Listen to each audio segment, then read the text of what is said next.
Assalamualaikum warahmatullahi wabarakatuh. Bismillahirrahmanirrahim. Alhamdulillahirabbil alamin. Alhamdulillahillazi bi ni'matihi tatimmus shalihat. Asyhadu an la ilaha illallah wahdahu la syarikalah al-muttasifu bi jami'il kamalat. Wa ashhadu anna sayyidana wa nabiyyana Muhammadan abduhu wa rasuluhu sahibul mu'jizat.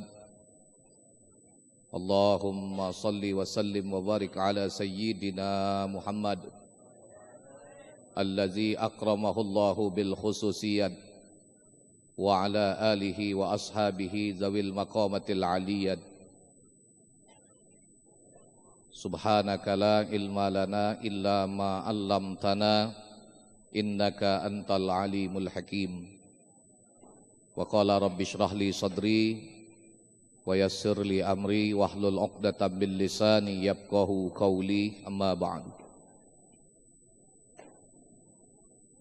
Habaibunal kiram, para habaib yang kita muliakan, para asatiz, para guru-guru kita. Di sini hadir orang tua kita Habib Umar Abdul Aziz bin Abdurrahman bin Syahab, dan yang kita hormati orang tua kita Bapak Kemas Haji Abdul Halim Ali. Juga hadir tokoh masyarakat kita Bapak Dr. Ki Agus Haji Marzuki Ali, serta para pencinta Rasulullah yang malam hari ini tidak dapat saya sebutkan satu persatu. Mudah-mudahan apa yang kita laksanakan pada malam hari ini akan dicatat sebagai bentuk ungkapan mahabbah kita kepada Rasul sallallahu alaihi wasallam. Puji syukur kehadirat Allah Subhanahu wa taala. Malam hari ini kita ditakdirkan oleh Allah Subhanahu wa taala berkumpul di tempat ini dengan wasilah orang tua kita Bapak Kemas Haji Abdul Halim Ali. Kita doakan semoga beliau senantiasa mendapatkan limpahan kesehatan, rahmat dan berkah dari Allah Subhanahu wa taala. Amin ya rabbal alamin. Salawat dan salam selalu dan semoga kita mohon kepada Allah agar selalu tetap dilimpahkan kepada teladan hidup kita Nabi besar Muhammad sallallahu alaihi wa alihi wasallam, kepada para keluarga, sahabat dan sekalian pengikutnya hingga akhir zaman, termasuk kita yang hadir tanpa terkecuali malam hari ini. Semoga Allah berkenan menggolongkan kita untuk menjadi ahlu syafaat Rasulullah di yaumil qiyamah. Amin ya rabbal alamin. Sebenarnya apa yang sudah disampaikan oleh para guru-guru kita tadi itu sudah lebih dari mencukupi nasihat buat kita. Apalagi ini sesudah kita qiyam, namun diamanatkan untuk ana menyampaikan tausiah walaupun singkat. Yang jelas hadirin sekalian, kita hadir di majelis maulid bukan cuma sekedar bentuk mahabbah, tapi kita hadir di majelis maulid adalah sebagai bentuk ungkapan tasyakur kita kepada Allah Subhanahu wa taala atas lahirnya sayyidul makhluqat, atas lahirnya habibina Muhammad sallallahu alaihi wasallam. Walaupun Rasulullah tidak bersama kita secara fisik, tapi ada ajaran beliau yang merupakan akhlak dan budi pekerti beliau, yaitu kitab suci Al-Quran dan hadisnya, yang selalu dapat menjadi petunjuk dan pedoman buat kita dalam kehidupan. Kita tahu bagaimana para sahabat berkomentar ketika mereka menggambarkan akhlaknya Rasul, bahwa Rasulullah itu adalah huwal Quran yamshi bainan nas. Al-Quran itu, Rasulullah itu adalah Al-Quran hidup yang berjalan di tengah-tengah umat manusia. Maka selama kita menjadikan segala sesuatu ukuran dengan Al-Quran, insya Allah kita akan selamat dalam kehidupan dunia sampai kehidupan akhirat. Dulu kakek nenek kita menjadikan Al-Quran sebagai tolak ukur benar lurusnya manusia.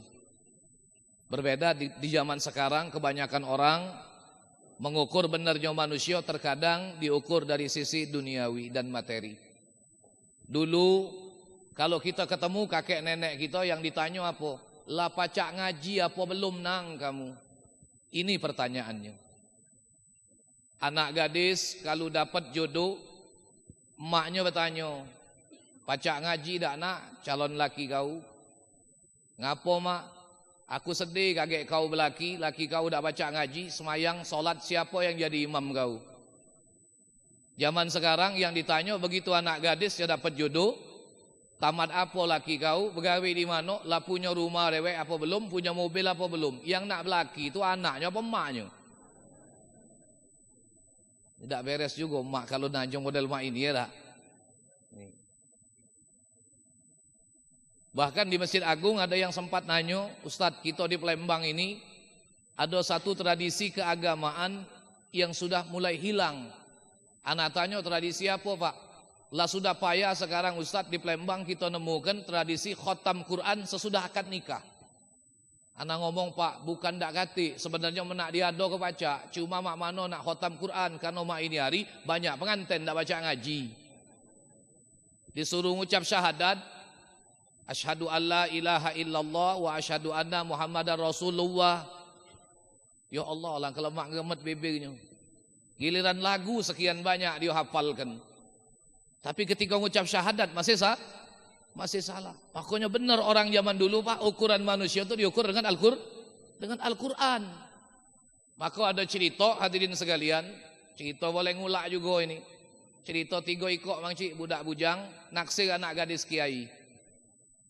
Akhirnya pergilah mereka wong 3 ini ngadu nasib siapa yang dipilih kiai jadi menantu.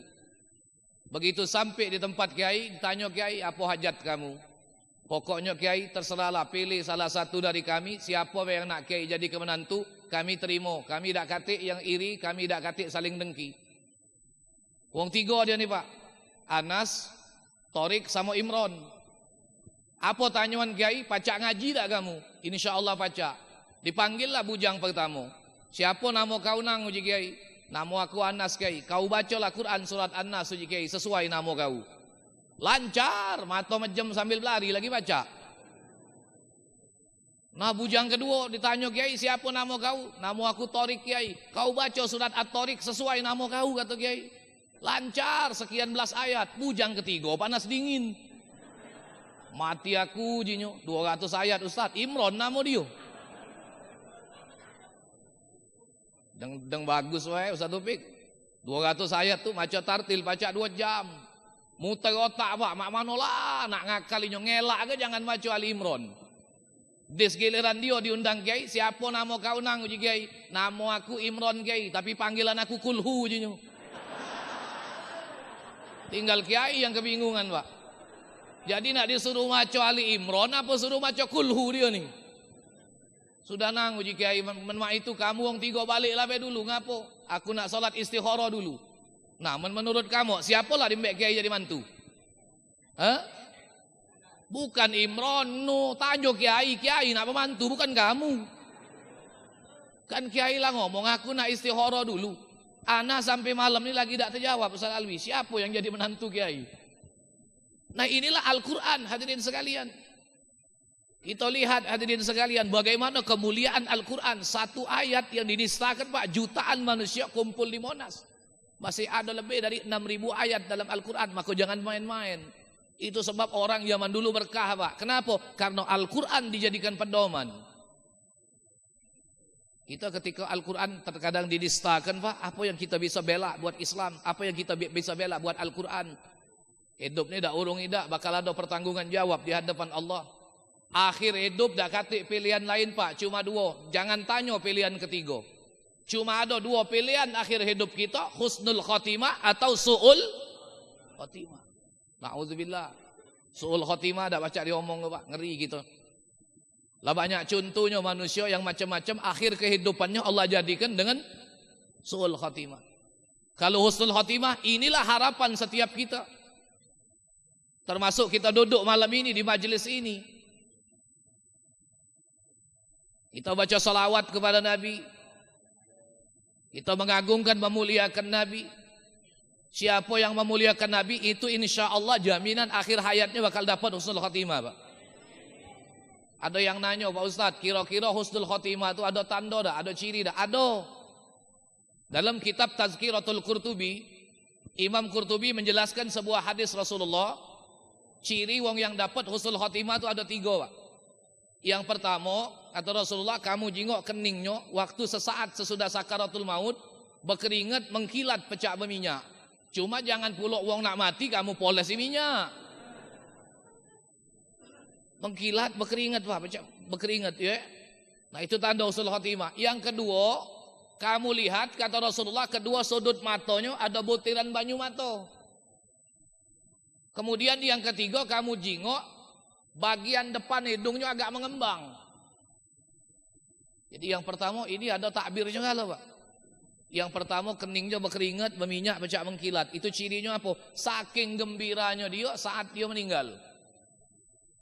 Sebab orang beriman waktu mati, hadirin sekalian, Allah sudah tunjukkan apa hadiah yang bakal Allah berikan buat dia dalam surga. Sebagaimana anak-anak yang dapat hadiah. Udah kecil kalau diunjuk hadiah, subhanallah, senangnya bukan main, Pak. Lagi keluar keburi, napasnya mengas, badan keringetan, tidak peduli. Sampai tidur pun mainan itu digawat tidur. Begitu bangun yang dia tanya apa? Mana mainan aku? Yang kedua kata Rasulullah, kamu jingok kedua sudut matanya ada butiran banyu mata. Jadi bagus kalau wong sakaratul maut sesudah itu dia mati, Pak, ada butiran banyu mata. Cuma wong kampung ni lah galaknya ini sebab takuan, cak tahu galo. Aku tak nyangko, ngapolah mangci itu kau sedih dengan mati ngapo? Nangis susah dengan anaknya, takuan. Ngalah-ngalah ke dia lebih tahu, Pak. Padahal itu yang bagus sebenarnya. Kenapa dia neteskan air mata, keluar butiran air mata? Itu karena rasa penyesalan dia. Sebab orang beriman sebelum mati Allah sudah tunjukkan tempatnya dalam sorga. Ya fulan, haza maq'aduka fil jannah. Hei fulan, ini tempatmu nanti dalam sorga, kata Allah. Ya Allah, ujinya. Kalau aku tahu tempat aku hebat, mulia, istimewa model ini, ya Allah. Ngapa nikmat sehat aku, ya Allah. Tidak ku gunakan untuk beramal baik. Rezeki ada, ya Allah, banyak. Ngapa tidak ku sempat ku gunakan untuk berbuat baik di jalan Allah. Modal mengaji alim gitu. Alhamdulillah sebanyak ini kita dikumpulkan malam ini, Pak. Dikumpulkan oleh beliau dengan wasilah beliau. Jadi bagus wong yang meninggal dunia ketika matanya ada butiran air mata. Nah, yang ketiga bagian depan hidungnya agak mengembang. Cuma ada pula, Pak, yang protes. Dia tuh memang dari sehat, Ustaz. Hidungnya lama dok nian. Nah, juga tak baca juga aku, Pak. Ngapa sampai bagian depan hidungnya agak mengembang? Sebelum wafat Allah sudah cicipkan bagaimana lezatnya bau sorga. Nah, kalau tak percaya kamu jingok, pernah tak kamu nyium wong goreng balu kakap? Jauh 3 dapur di sana, Cik Adi. Tapi angin bertiup sampai ke rumah gitu. Temedok-medok, hidung di mana lah ngoreng iwak ini. Lagi lemak nikmat dibawa surga, ajalnya sampai. Nah, kita tidak ada satupun yang bisa memastikan pada saat ujung umur kita bagaimana kondisinya. Tapi selalulah kita berusaha untuk menempatkan diri kita di tempat yang baik. Sebagaimana pesan Imam Ghazali dalam kitab Bidayatul Hidayah. Tempatkanlah dirimu pada suatu tempat yang ketika Allah pandang tempat itu dengan ridhonya, maka engkau akan tergolong ke dalam golongan orang yang mendapatkan ridho Allah. Dan jangan sekali-kali kau tempatkan dirimu di dalam suatu tempat yang apabila Allah pandang tempat itu dengan murkanya, maka kau pun akan tergolong ke dalam golongan orang yang dimurkai oleh Allah. Mudah-mudahan alhamdulillah insyaallah malam hari ini kita hadir di majelis ini dicatat sebagai majelis perkumpulan orang-orang yang baik. Orang yang di dalam hati kita masih ada rasa mahabbah kepada Rasulullah sallallahu alaihi wasallam. Wal afu minkum, wassalamu alaikum warahmatullahi wabarakatuh.